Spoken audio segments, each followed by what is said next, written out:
सीताराम पदाम्बुजोर्मन्दगन् यन्मानसं लीयते सीताराम गुणावली निसिदिवा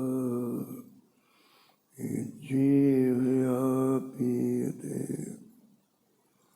सीताराम विचित्ररूपमनिशम् यश्चक्षुषोर्भूषणम् सीताराम सुनामधामनिरतं तं सद्गुरुं संभजे नीलाम्बुजश्यामलकोमलाङ्गं सीतासमारोपितवामभागं पारो महासायकचारुचापम् नमामि रामं रघुवंशनाथं यत्र यत्र रघुनाथकीर्तनं तत्र तत्र कृतमस्तकाञ्जलिं वाष्पवारि परिपूर्णलोचनं मारुतिं नमत राक्षसान्तकं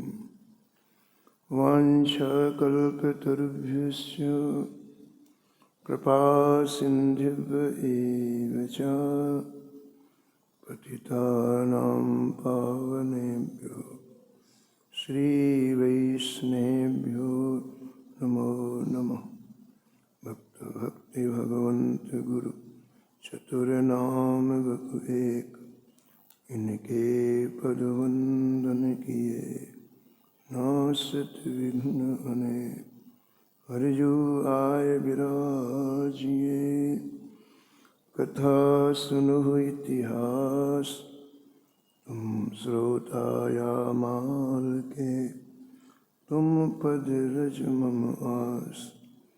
तुम पीछे जो और हैं श्रोता हैं रस खान, जिनके सकल मनोरथ पूर्वहु श्री भगवान।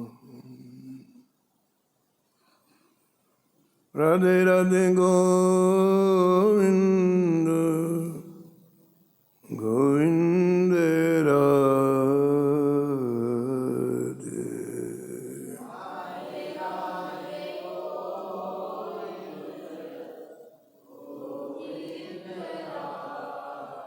राधे राधे गोविंद गोविंद राधे।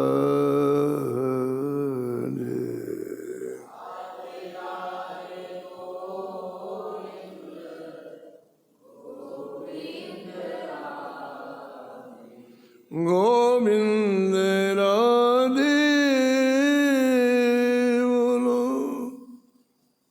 गोपाल राधे।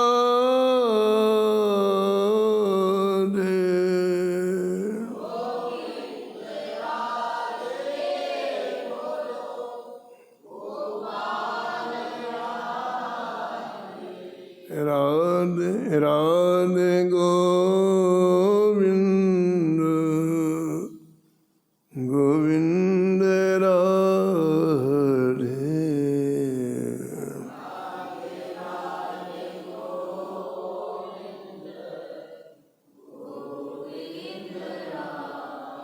राधे राधे गोविंद गोविंद राधे।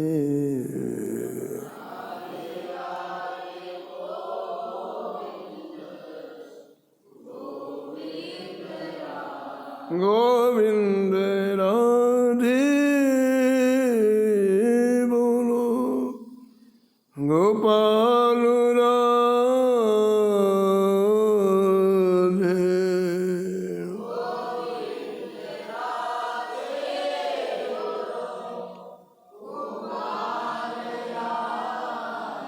राधे राधे गोविंद गोविंद राधे।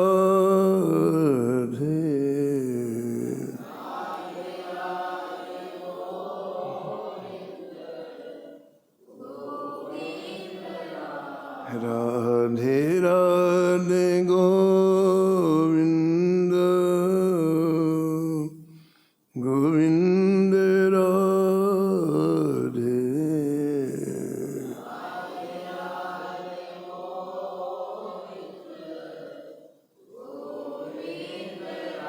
गोविंद राधे बोलो गोपाल राधे।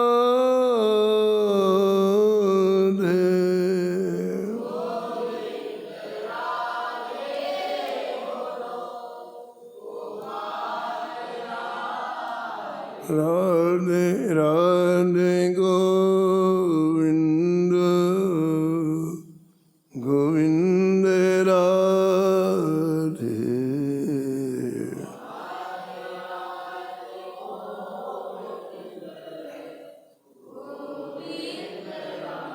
राधे राधे गोविंद गोविंद राधे।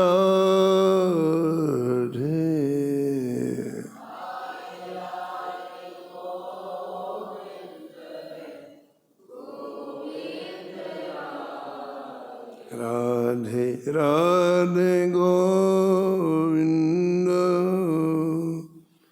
गोविंद राधे।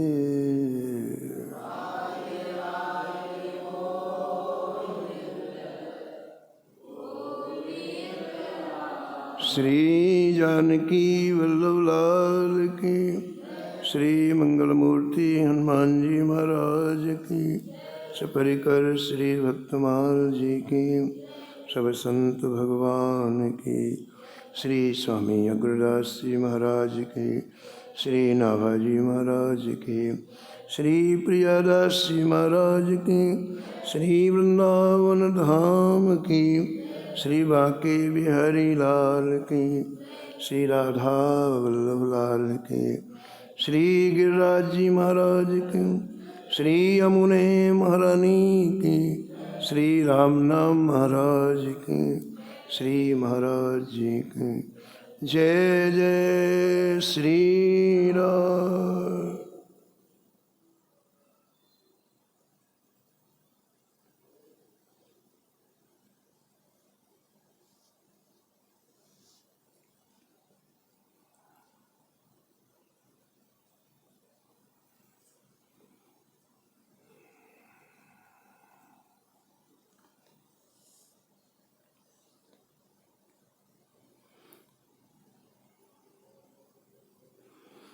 इन्हीं के दास दास दास प्रिया दास जानो, इन्हीं के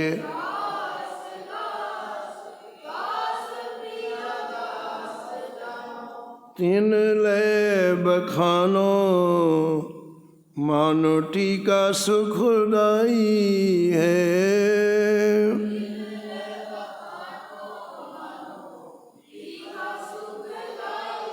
गोवर्धन नाथ जू के हाथ मन पर्यो जाको,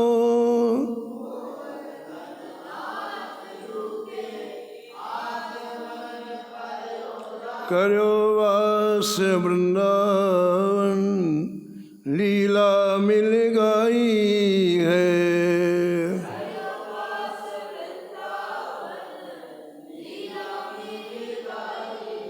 मति उन्मान कहो, लहो मुखो संतन के,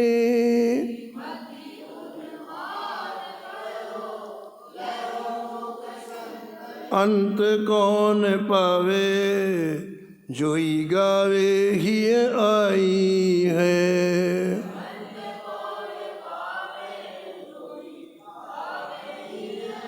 घटे बढ़ जान अपराध मेरो क्षमा कीजे, घट बढ़ जान साधु गुण ग्राही है, मान में सुनाई है।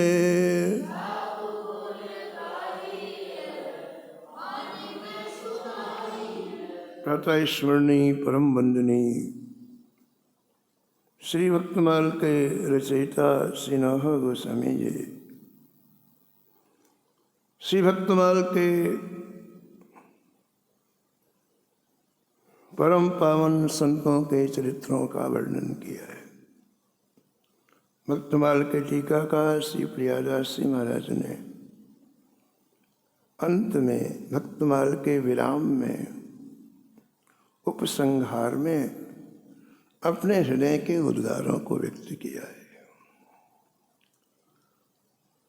और कहते हैं कि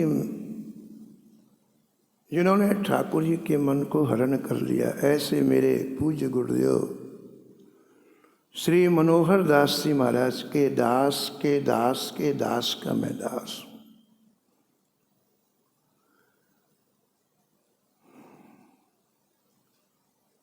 जिसने सुखदायिनी भक्त रसबोधनी टीका का वर्णन किया है, वह प्रियादास इन गुरुदेव के दासों के दासों के दासों का दास है। भक्तमाल की देन यही है कि अत्यंत हृदय अहंकार गलित हो जाता है। हृदय की सबसे बड़ी बीमारी अहंकार ही है, लेकिन भक्तों की ऐसी कृपा, ऐसा अनुग्रह कि हृदय बिल्कुल अहंकार शून्य हो जाता है। और यही बात श्री प्रियादास जी महाराज कहते हैं, मैं गुरुदेव के दास होने लायक नहीं हूं, गुरुदेव के दास के दास के दास का दास होने लायक हूं।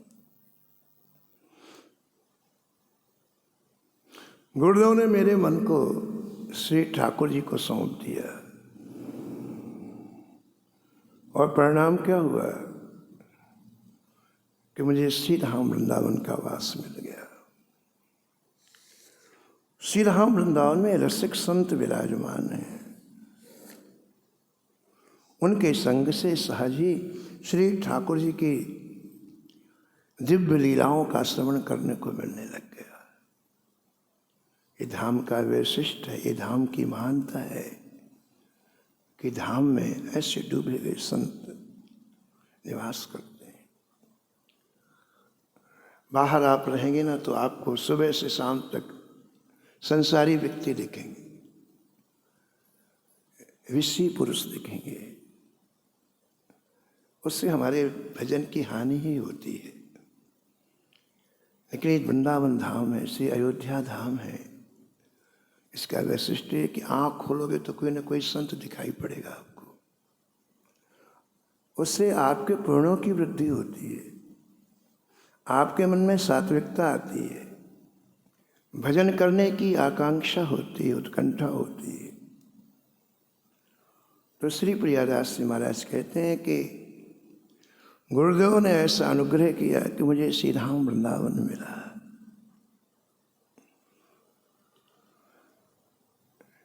श्रीपाद प्रबोधानंद सरस्वती जी को जब बोध हुआ, पहले प्रकाशानंद थे, लेकिन महापुरुष की संगति मिलते ही अहंकार नष्ट हुआ, चरणों में गिरे। काशी में जिनकी विद्वता का डंका बजता था, लाखों शिष्य थे, जिस गली में निकल जाए तो महाराज जयकारों से आकाश गूंज जाता था। उस व्यक्ति ने जब महाप्रभु कृष्ण चैतन्य महाप्रभु जी का दर्शन किया तो एक उसके अंदर एक अंतर प्रेरणा हुई। देखो, कुछ बोले नहीं महाप्रभु जी, केवल इसने दर्शन किया, क्या प्रेरणा हुई। ये व्यक्ति इतना खुश कैसे है? इसका रोम रोम खिला हुआ है। इसके साथ में कोई शिष्य नहीं है, इसके साथ में कोई वैभव नहीं है, अत्यंत साधारण वेश में, और इसको देखते ऐसा लगता है जैसे प्रसन्नता इसने खरीद ली हो। इतना आह्लाद, इतनी प्रसन्नता। प्रकाशानंद ने जब महाप्रभु जी को देखा तो नीचे जमीन में बैठे थे और वो मंच के सिंहासनों पर बैठे हुए थे। तो उनके मन में ये था कि ये भी मंच में बैठने के लिए आएगा और कोई बैठने का सिंहासन नहीं मिलेगा तो इसको जलन होगी, क्रोध आएगा। लेकिन महाप्रभु जी ने सिंहासन की तरफ देखा ही नहीं, अपनी मस्ती है। ये सब किराए की चीज़ें हैं, उधार की चीज़ें हैं, है ना। दूसरे के द्वारा हमें सम्मान मिलना ये किराए की चीज़ है, ये मौलिक चीज़ नहीं है, निजी चीज़ नहीं है। और ऐसे व्यक्ति जीवन भर तड़पते रहते हैं। कहीं कम सम्मान मिलेगा दुखी हो जाएगा, कहीं दूसरे व्यक्ति को सम्मान मिल जाएगा तो दुखी हो जाएंगे। तो प्रकाशानंद जी सोचने में बाध्य हो गए कि ये व्यक्ति इतना प्रसन्न क्यों है।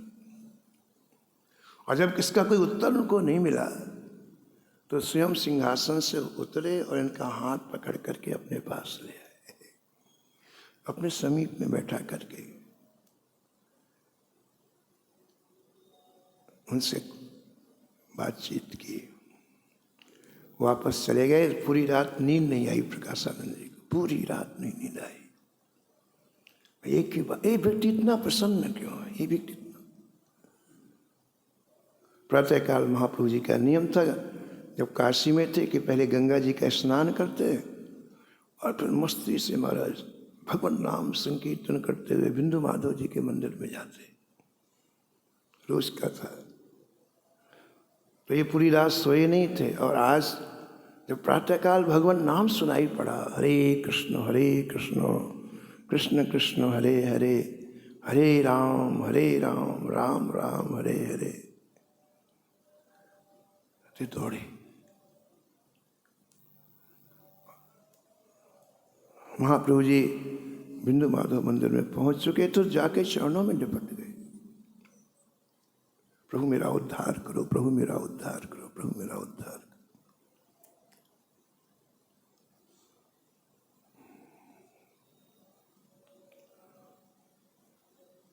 और श्री कृष्ण चैतन्य महाप्रभु जी ने उन्हें प्रबोध दिया। किसी चीज को पढ़ लेना अलग बात है, सुन लेना अलग बात है, लेकिन उसका बोध हो जाना बिल्कुल अलग बात है। बोध का मतलब हृदयंगम हो गई चीज, आपके हृदय में प्रविष्ट कर गई, उसी को प्रबोध बोलते, उसी को बोध बोलते हैं। और कोई भी चीज जब तक सुननी चाहिए जब तक वो अंतःकरण में चली न जाए।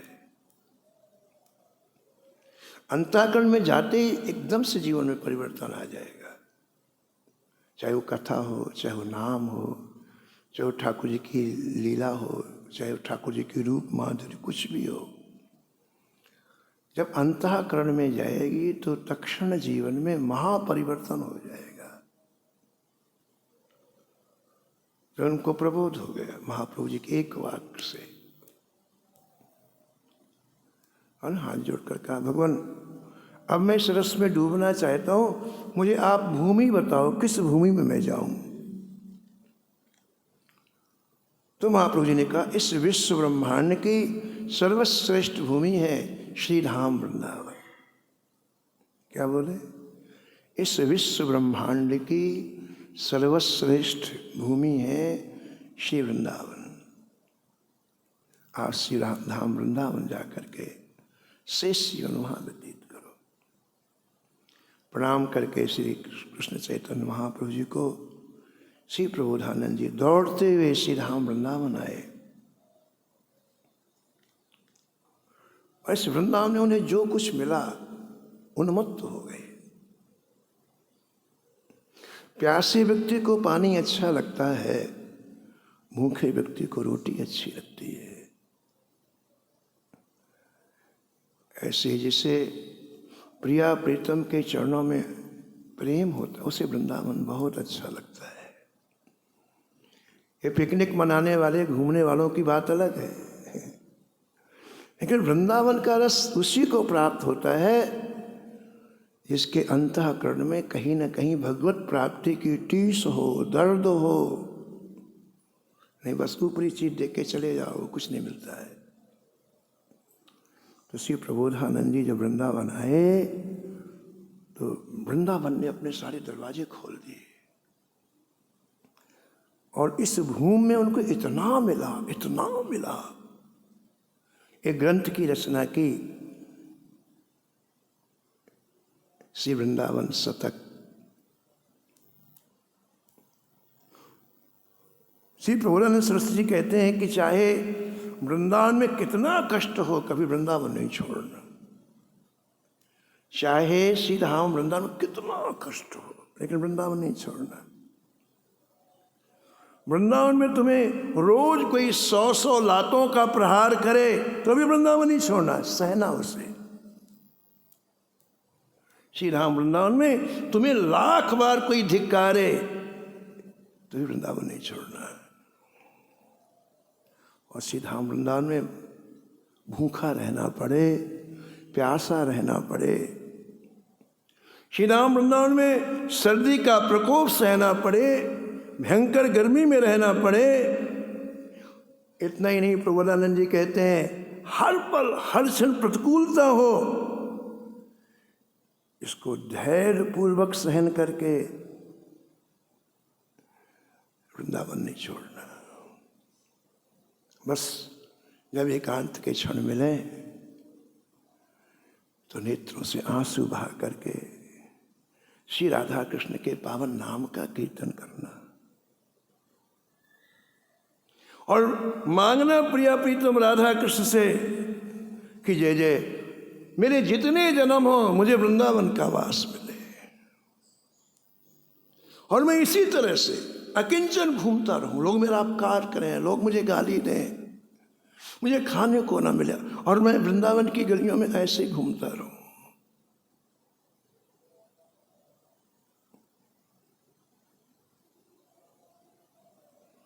लगे जो पे वृंदावन को रंग,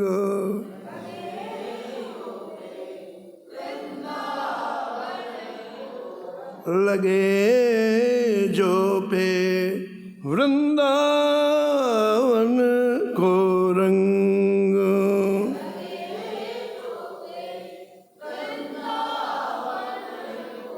हा राधे राधे कहते रत,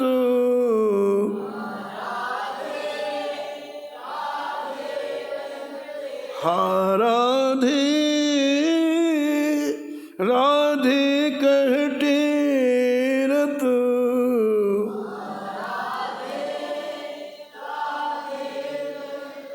मानो खायो भंग, मानो खा लगे जो पे वृंदावन को रंग,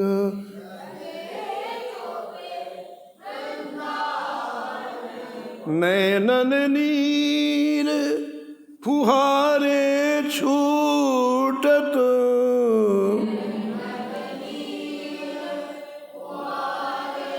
नैनन नीर फुहारे छूटत,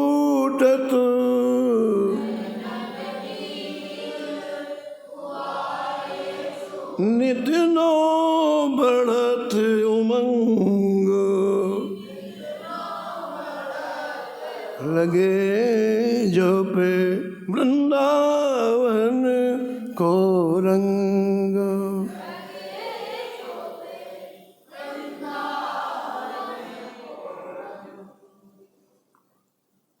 तो श्री प्रियादास जी महाराज जो श्री भक्तमाल के टीकाकार हैं, वो कहते हैं कि मेरे गुरुदेव ने मेरे ऊपर अनुग्रह किया कि मेरा मन श्री गोवर्धन नाथ जी को सौंप दिया, और श्री गोवर्धन नाथ जी ने अनुग्रह करके मुझे श्री धाम वृंदावन का वास दिया।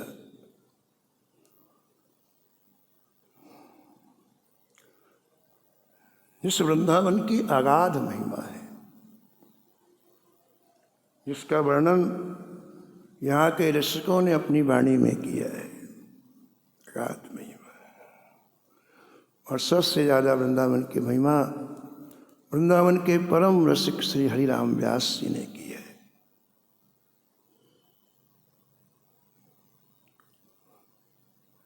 श्री हरिराम व्यास जी की बेटी का विवाह हाथरस में हुआ। हरिराम व्यास जी कोई मतलब नहीं था, इनके जो पुत्र थे उन लोगों ने सब काम किया विवाह का। विवाह सब हो गया, इनको कोई लेना देना नहीं, अपना भजन में रहते थे। लेकिन जब विदाई का दिन आया तो बेटी ने विचार किया पिताजी को प्रणाम कराऊं।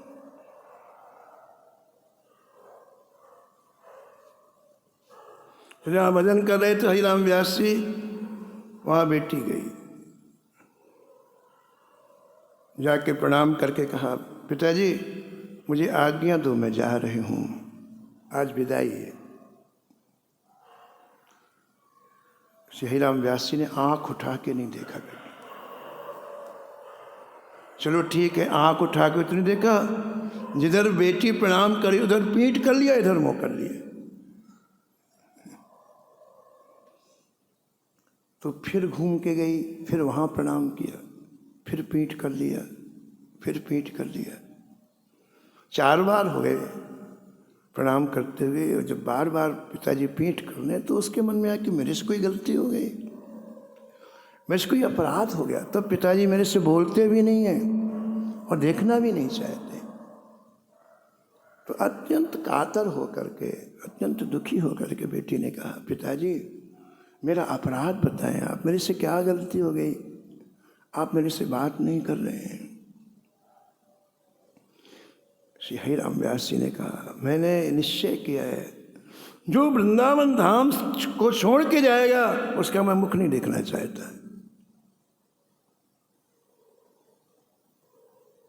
कितनी कृपा से वृंदावन में, इसका एहसास नहीं होता ना। व्यक्ति जैसे अन्य शहरों को समझता है, अन्य ऐसे यहाँ भी ऐसे ही सोचता है। हम बहुत हल्के में लेते, इसलिए यहाँ की मूल्यवान चीज नहीं मिलती है ना।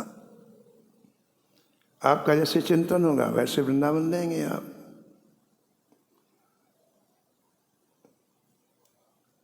मैंने निश्चय किया जो वृंदावन धाम से जाएगा उसका मैं मुख नहीं देखूंगा। हरिराम व्यास जी की बेटी थी महाराज, बात लग गई। उसने कहा पिताजी अब मैं नहीं जाऊंगी, मैं मोटे कपड़े पहनूंगी, मैं सारे अलंकारों का त्याग कर दूंगी, भूखी रहूंगी, लेकिन वृंदावन धाम को अब मैं नहीं छोड़। और पूरे जीवन श्री धाम वृंदावन में रहे। तो हरिराम व्यास जी ने वृंदावन में ऐसी कलम चलाई महाराज, आहा।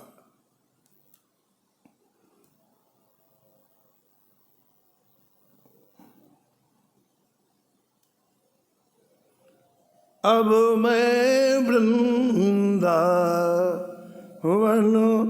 रस चाख्यो,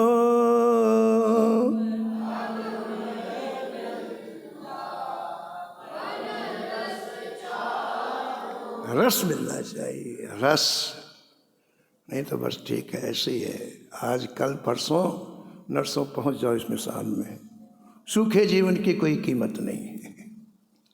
सूखे जीवन में संसार का प्रबल आकर्षण होता है और रसमय जीवन में संसार बिल्कुल तुच्छ लगता है। फर्क है। जहाँ हम लोग रह रहे हैं, बड़े बड़े यहाँ रसिक प्रेमी रहे, इन्हीं लोगों के बीच में रहे, उनके मन में कभी संसार आया ही नहीं।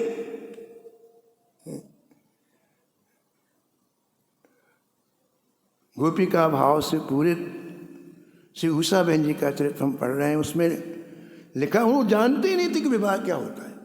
कमाल हो, उन्हें पता ही नहीं विवाह क्या होता है।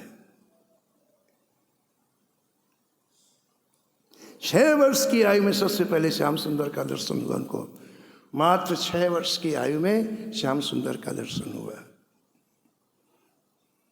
छोटा सा कपड़ा लेके वो ठाकुर जी के पास सफाई कर रही थी। दीवार में श्याम सुंदर खड़े मुस्कुरा रहे थे। 6 वर्ष की आयु से श्याम सुंदर का दर्शन हुआ और फिर न जाने कितनी बार दर्शन हुआ, जिसकी कोई संख्या नहीं है। तो सूखे जीवन में संसार का प्रभाव पड़ता है। लेकिन यदि रस मिल जाए तो संसार में रहते हुए पता ही नहीं चलेगा संसार क्या है। वो कोई हिमालय में थोड़ी नहीं, घर परिवार में नहीं, अम्बाला में नहीं, लेकिन कोई प्रभाव नहीं पड़ा संसार का। तो हरिराम व्यास जी कहते हैं जिसे वृंदावन का रस का एक कण मिल गया, अब मैं वृंदावन रस चाख्यो, अब मैं वृंदा सोवत रहो विषय मंदिर में, सोवत श्री गुरु टेर जगायो, श्री गुरु। हरिराम व्यास जी कहते मेरा इसके पहले का जीवन संसारी जीवन था, मेरा नाम हो जाए पूरी संसार में, अरे क्या बात है, आज दुनिया इसी के लिए पागल है, मेरा नाम हो जाए। ओहो, बड़े बड़े नाम वालों को तो पता नहीं है, बड़े बड़े चक्रवर्ती सम्राट हुए, महाराज रघु मंदात, किसी का पता नहीं है वो, और फिसड्डी जीवन 50-60 साल का नाम हो जाए, क्या बात है। पंखे में नाम लिखाता है व्यक्ति, पंखा क्या देगा 3000 का, उसमें नाम लिखाता है, एक पंखे में घर के 4 लोगों का नाम लिखा देगा, इतना नाम का शौक भी। ये सब विषय के अंतर्गत आता है, विषय के अंतर्गत नाम की, हमारा नाम हो जाए, हमें धन मिल जाए, हमारे परिवार में ये हो जाए, ये सब विषय के अंतर्गत आता है। तो हरिराम व्यास जी कहते हैं कि वो जीवन था जब मैं शास्त्रार्थ करता हुआ घूमता था, लोग जाने कि मैं इतना बड़ा विद्वान हूं, और एकाएक श्री गुरु जी ने आवाज, अरे कहाँ भटक रहा है, ये संसार की चाय सोना है, मैं सो रहा था, तुम्हें गुरुदेव ने जगाया आवाज दे करके, कहाँ भटक रहा, चल वृंदावन।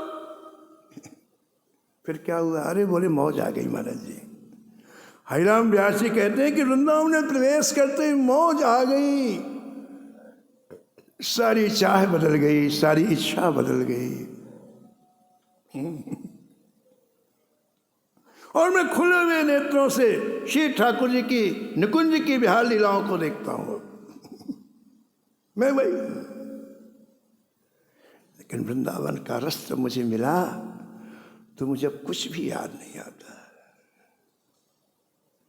सोवत रहो विषय मंदिर में, सोवत श्री गुरु टेर जगायो,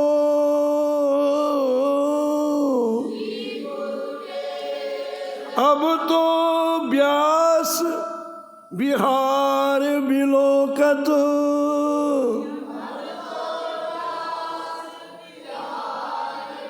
अब तो व्यास बिहार बिलोकत,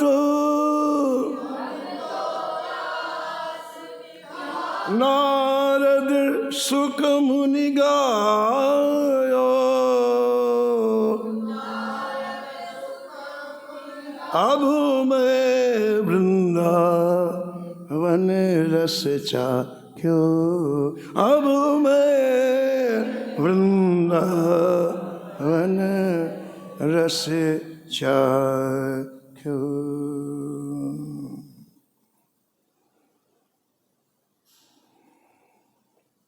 तो श्री राम वृंदावन का मुझे वास मिला, प्रियादास जी कहते हैं, और यहाँ के रसिकों का संग मिला।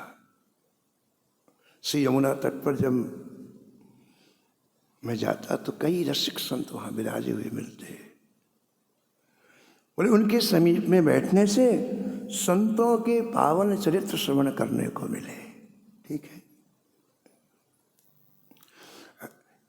यमुना तट पर संतों के पावन चरित्रों को श्रवण करने का सौभाग्य मिला। इसका तात्पर्य है कि संत चरित्र प्राप्त करने का और कोई माध्यम नहीं है। ये तो प्रेस किताबें अभी हुई, 500 वर्ष पहले की बात है। संत चरित्र प्राप्त करने का केवल संत ही माध्यम थे। उनके मुख से अब जब हम श्रवण करते तो हमें पता चलता कि संतों का कैसा दिव्य चरित्र है। श्री प्रियादास जी कहते हैं कि संत चरित्रों को समझना बहुत कठिन है। उनके जीवन में भगवान ने ऐसी ऐसी लीलाएं की कि हमारी ये छोटी सी बुद्धि उसे ग्रहण करने में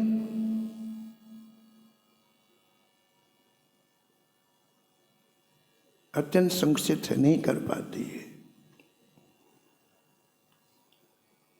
इसलिए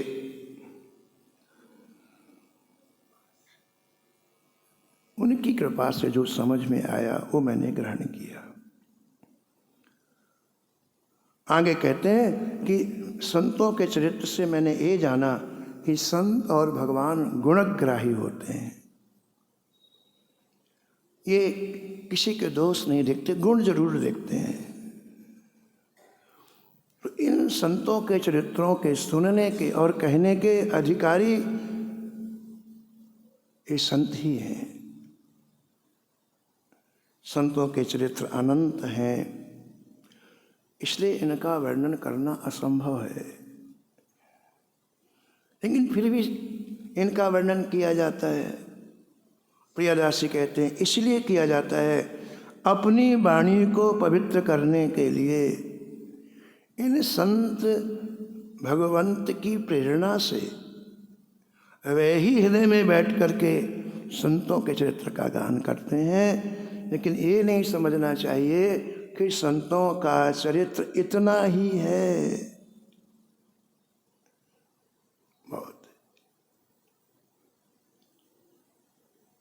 तो मुझे जो प्रेरणा दी संतों ने, मैंने उसी का गुणगान किया है। ये अत्यंत विनम्रता पूर्वक प्रियादास जी कहते हैं कि मेरी कोई भी चीज़ नहीं है, संतों के द्वारा प्रदान की हुई ही चीज़ मैंने इसमें वर्णन किया है। आगे लिखते हैं किन्हीं भक्तमाल सुरसाल नाभा स्वामी जू ने तरे जीव जाल जग जन मन पोहनी भक्ति रस बोधनी सोटिका मत शोधनी है बाचत कहत अर्थ लगे अति सोहनी। श्री गोस्वामी नाभा जी ने सुंदर रस से भरी हुई, मधुर रस से भरी हुई श्री भक्तमाल की रचना की। ये कैसी है? कहते हैं सुरसाल। श्री नाभा जी की भक्तमाल क्या है? सुरसाल। इस भक्तमाल में श्री भगवान के प्रति, भक्तों के प्रति, भगवान के सुमधुर प्रेम संबंधों का वर्णन है, इसलिए इसको सुरसाल कहते हैं। कीनी भक्तमाल सुरसाल नाभा स्वामी जी ने। इनमें विदुर विदुरानी का चरित्र है, श्री सुदामा जी का चरित्र है, श्री निषाद राज का चरित्र है, श्री सबरी जी का चरित्र है। ये चरित्र भक्त और भगवान के पारस्परिक भावों का अनुपम दर्शन है। यहाँ भगवान ने इतने बड़े बड़े त्यागी तपस्वी ऋषि मुनि जो उसी वन में माला लिए खड़े थे उनकी तरफ नहीं देखा, दौड़ते हुए सबरी के यहाँ गए हैं। ये इनके दिव्य भावों का दिग्दर्शन भक्तमाल के द्वारा होता है। तरे जीव जाल जग। श्री प्रियादास जी कहते हैं कि संसार सागर से तर जाना या किसी को तार देना बहुत बड़ी बात नहीं। भव सागर से पार हो जाना या भव सागर से किसी को पार करा देना ये बहुत बड़ी बात नहीं है। बड़ी बात है किसी को प्रेम सागर में डुबो देना। बड़ी बात क्या है? किसी को प्रेम सागर में डुबो देना। और ये भक्त यही करते हैं। न वो भवसागर से किसी को तारते हैं, न स्वयं तरते हैं, उन्हें भवसागर का पता ही नहीं है। और तो भाई जो सामने आता है उसे प्रेम सागर में डुबो देते हैं।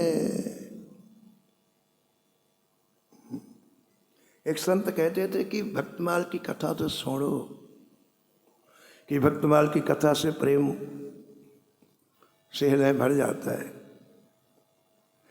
अरे कामध्वज जी का चरित्र आया भक्तमाल में कि कामध्वज जी को भाइयों ने कहा रोटी खाता है काम नहीं करता। तो बोले मैंने तो काम करना प्रारंभ कर दिया है। कहाँ करता है? बोले मैं रघुनाथ जी के यहाँ काम करता हूँ। हम चाकर रघुवीर के पटो लिखो दरबार। रजिस्टर्ड नौकर है हम। पटो माने पट्टा। हम चाकर रघुवीर के पटो लिखो दरबार। हमारा लिस्ट में नाम, हम उनके सेवा करें। संसारी व्यक्ति ये भाषा नहीं सुनता है, जानता ही नहीं है। भाई क्रोध में आए कान खोल के सुन, या तो हमारे साथ काम करने के लिए चल, नहीं कल से रोटी नहीं खाना घर में। कामध्वज जी बोले कि कल से नहीं आज से। मुझे नहीं पता था कि ये रोटी मैं तो समझा था राम जी सबको रोटी देते। आज पता चला कि ये रोटी अब बिल्कुल नहीं खाऊंगा मैं, अब नहीं खाऊंगा। महाराज जी जैसे थे वैसे चल लिए। ये है भजन। भजन करोगे तो कहीं आसक्ति नहीं होगी आपकी। और जैसे फूल यूं गिरता ना, ऐसे प्राण छूटेंगे, ठाकुर जी के धाम में पहुंच जाओगे। आसक्ति को निकालने वाला केवल भजन है, नहीं तड़प तड़प के मरना पड़ेगा कोई भी हो। ये हमारा हृदय आसक्ति से बना हुआ है। हृदय का निर्माण किससे? वो कहीं भी हो, वो माता पिता में हो, धन में हो, यश, इससे कोई, लेकिन आसक्ति से हृदय बना हुआ है। और इस आसक्ति को जो मोड़ोगे ठाकुर जी की तरफ, हल्के हो जाओगे। तो भजन किया था कामध्वज जी ने, एक जैसे थे वैसे चल लिए। तो बुला के बोले बड़ी तेज से जा रहा है, तेज मरेगा तो तुझे कौन जलाएगा?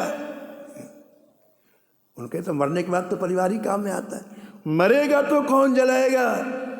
कामध्वज जी ने वहीं से कहा जिनके चरणों का मैंने आश्रय लिया वो जलाएंगे।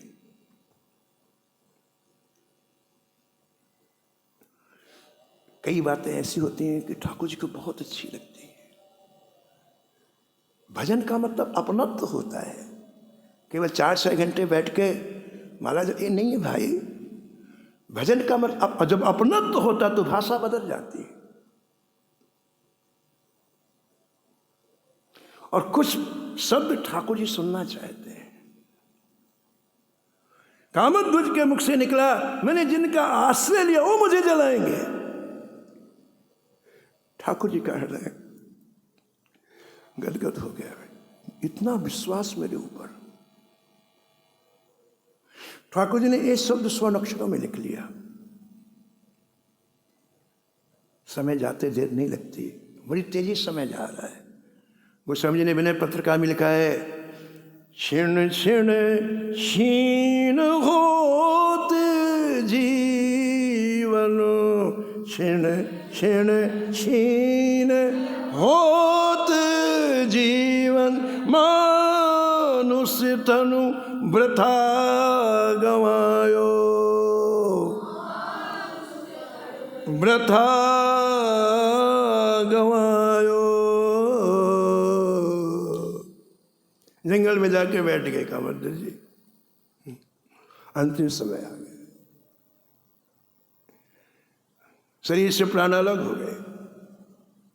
लेकिन भगवान ने जो लिखा था स्वर्ण अक्षरों में, साकेत में बैठे हुए भगवान श्री राम सिंहासन से उठे और दौड़ लगा दी।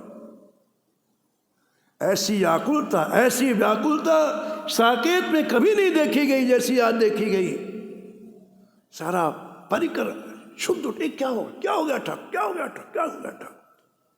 और सबसे ज्यादा आश्चर्य हनुमान जी को हुआ कि प्रभु कहीं जाते हैं तो मुझे बताते हैं, आज क्या हो गया। दिव्य सिंहासन से उठ करके जब श्री ठाकुर जी तेजी से बाहर आए तो हनुमान जी आगे आके चरण पकड़ लिए, बोले जय जय, आज इतनी आकुलता पूर्वक कहाँ जा रहे हो। हनुमान हट जाओ, मेरे एक भक्त की इच्छा थी कि अंतिम संस्कार मैं करूं, आज मैं अपने भक्त का संस्कार करने के लिए जा रहा हूं। हनुमान जी ने चरण पकड़ के कहा जय जय, आप जैसा कहेंगे मैं वैसा करूंगा, आप यहां विराजे। बड़ी मुश्किल से राम जी माने। हनुमान जी 10,000 बानरों को लेकर के गए और भारत दक्षिण भारत से सुगंधित मल्यागरी चंदन की लकड़ी लाए। श्री हनुमान जी ने अपने हाथों से कामध्वज जी के उस मृत शरीर को स्नान कराया। अपने हाथों से चिता बनाई और अपने हाथों से उठा करके उस चिता में हनुमान जी ने रखा। अपने हाथों से अग्नि जलाई और जब तक अग्नि जलती रही तब तक 10,000 बानरों के साथ हनुमान जी ने श्री कामध्वज की परिक्रमा की। श्री राम जय जय राम, श्री राम जय जय राम, श्री राम जय जय।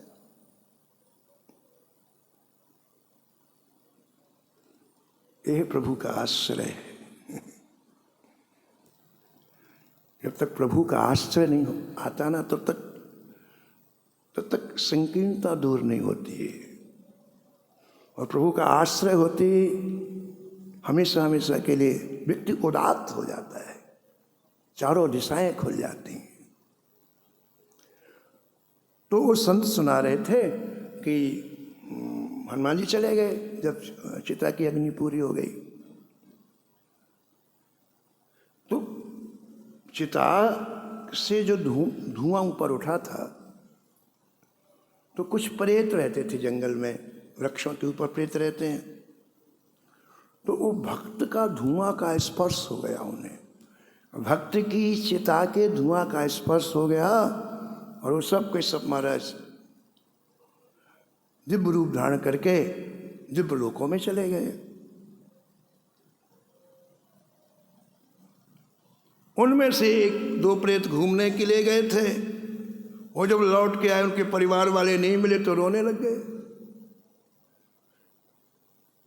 एक संत वहां भजन कर रहे थे, रात में रोने क्या, क्यों रो रहे हो? बोले महाराज हमने सुना है कि हमारे सब साथी चले गए, हम रह गए। बोले रोते क्यों? अभी देखो उसमें राख वाख में कुछ पत्ती अत्ती डालो, सूखी पत्ती ले आई कहीं से, और तो थोड़ी बहुत अग्नि रहती है, और थोड़ा धुआं लगा, वो भी जय जयकार करते हुए चले गए भगवंता। तो संत कहते थे जिसके धुआं में इतनी ताकत हो उनका कोई चरित्र श्रवण करे और प्रेमा भक्ति मिल जाए तो कौन सी बड़ी बात है।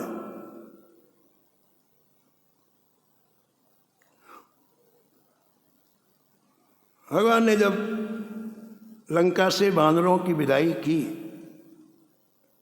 रावण की मृत्यु के बाद तो एक बड़ी अच्छी बात कही। भगवान श्री राम ने कहा कि सुनो, तुम्हारे सहित जो मेरी कीर्ति का गान करेगा वो संसार सागर से बिना प्रयास के ही तर जाएगा। भगवान श्री राम के वाक्य तुम्हारे सहित यानी भक्तों के सहित। बानर क्या है? भक्त है। भगवान कहते हैं कि तुम्हारे सहित जो मेरी कीर्ति का गान करेगा वो बिना प्रयास के भवसागर को तर जाएगा। मुहि सहित शुभ की रत तुम्हारी, मुहि सहित शुभ की रत तुम्हारी, परम प्रीत जो गाई है, परम प्रीत संसार सिंधु अपार पारो, संसार सिंधु अपारो पार, प्रयास बिनु नर पाएंगे, प्रयास बिनु, प्रयास बिनु नर पाएंगे।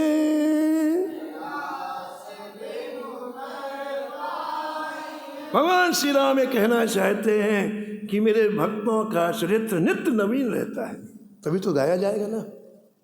हाँ, ये भगवान कहना चाहते हैं कि मेरे भक्तों का जो चरित्र होता है वो नित्य नवीन रहता है और अपार भवसागर से बिना प्रयास के तार देता है। आगे प्रियादास से कहते हैं, जन मन पोहनी, इसका क्या अर्थ हुआ? प्रियादास जी कहते हैं कि ये भक्तमाल की कथा सुई के समान है। सुई होती ना, जैसे हम कपड़े सीते हैं, ये भक्तमाल की कथा सुई के समान है। ये क्या करती है? ऐसे सुई फूलों को बेच करके फूलों की माला बना देती है, सुई का धागा डालने फटे हुए कपड़े को सिल देती है। तो ये सुई क्या करती है? भक्तमाल की कथा रूपी सुई क्या करती है? कहते हैं कि भक्तों के मन को वेद करके भगवान से एकाकार करा देती है। ये भक्तमाल रूपी सुई, जैसे हम पुष्प को बेचते हैं ना सुई से, ऐसे भक्तों के मन को बेचती है और भगवान से एकता करा देती है। और पता है क्या करती है? जो नाभा जी ने भक्तमाल बनाई है, भक्तमाल की माला बनाई है, उसी भक्तमाला में प्रवेश करा देती है।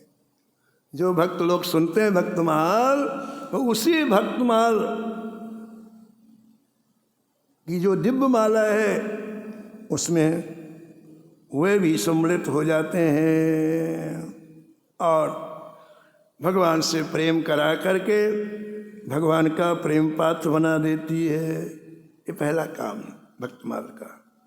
दूसरा काम क्या है कि ये भक्तमाल हमारे मन को शुद्ध कर देती है। ये भक्तमाल हमारी बुद्धि को शुद्ध कर देती है और हमारा ये शुद्ध मन और बुद्धि भगवान के अर्पण करने योग्य हो जाता है। सारा खेल बुद्धि का है। बुद्धि नाशात् प्रणश्यति, बुद्धि का नाश हुआ नरक में गए। बुद्धि हमारे जीवन का ड्राइवर है। ड्राइवर जैसे गाड़ी का ड्राइवर हो, कार का ड्राइवर हो, बस का ड्राइवर। नशा किए हो, शराब पिए हो, गाड़ी उलट जाएगी, हजारों लोग, सैकड़ों लोग मर जाएंगे। अगर गाड़ी का चालक ही नशा किया हो तो सैकड़ों लोगों की जान गई। तो बुद्धि यदि ठीक रही तो भगवान की प्राप्ति हो जाएगी, बुद्धि खराब हुई तो नरक की प्राप्ति हुई। तो भक्तमाल की कथा हमारे मन को, हमारी बुद्धि को शुद्ध करती है, ऐसा प्रियादास महाराज कहते हैं। और तीसरी बात बहुत जोरदार कहते हैं कि रोज रोज जो हम भक्तमाल की कथा सुनते हैं तो हमारे मन बुद्धि में रोज रोज झाड़ू लग जाती है। जैसे हम किसी कमरे में कचरा आ जाए, प्रातःकाल आप लोग सोहनी लगाते हैं, झाड़ू लगाते हैं ना, तो कमरा साफ हो जाता है।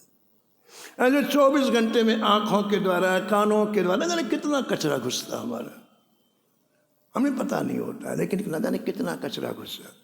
और जब भक्तमाल की कथा सुनेंगे ना तो भक्तमाल रूपी सोहनी मन को भी शुद्ध कर देगी, बुद्धि यानी दोनों में झाड़ू लग जाएगी और उसका मैल दूर हो जाएगा।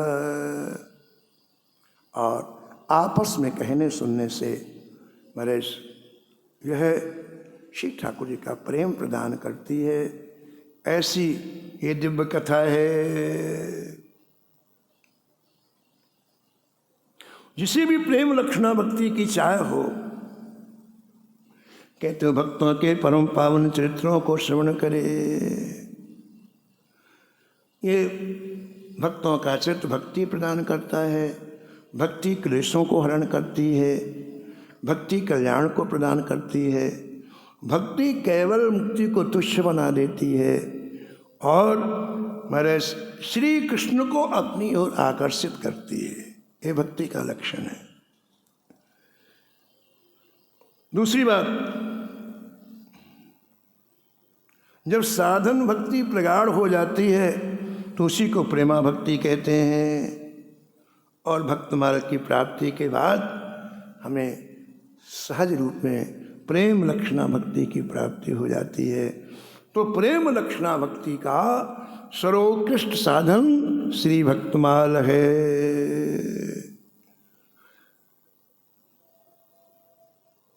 भगवान सबको मोहित करने वाले हैं और भगवान को मोहित करने वाली भक्तमाल है।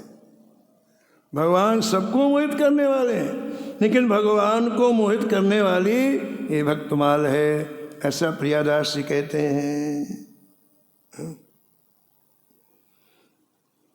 तो ऐसी भक्तमाल में जिसे प्रेम लक्षणा भक्ति की चाह हो उसमें अवगाहन करे, ये प्रियादास जी का भाव है। शेष कथा आगे श्रवण करें। जय जय श्यामा जय जय श्याम, जय जय श्री वृंदावन धाम।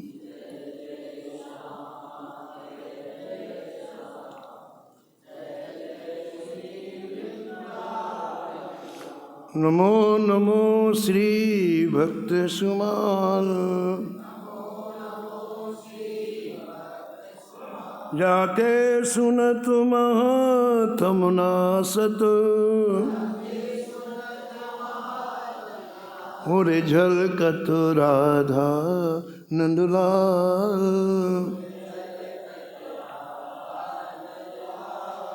गद गद स्वर पुलकित अंग अंगनी, लोचन बरसत असुअन जाल। उतर जात अभिमान ब्याल विष, लेत जीवाय सुरसुति का। होत प्रीत हरि भक्त जनन सो, लेत शीघ्र हटि चरण प्रछाल। तजत कुसंग लेत सतसंगति, भाग जगत को अद्भुत भाव। निशिवासर सोवत अरुजागत, रोम रोम हुए करत निहार। श्री अग्र नारायण दास प्रिया प्रिय, प्रगति जीवन रसिक रसाल। नमो नमो श्री भक्त सुमा,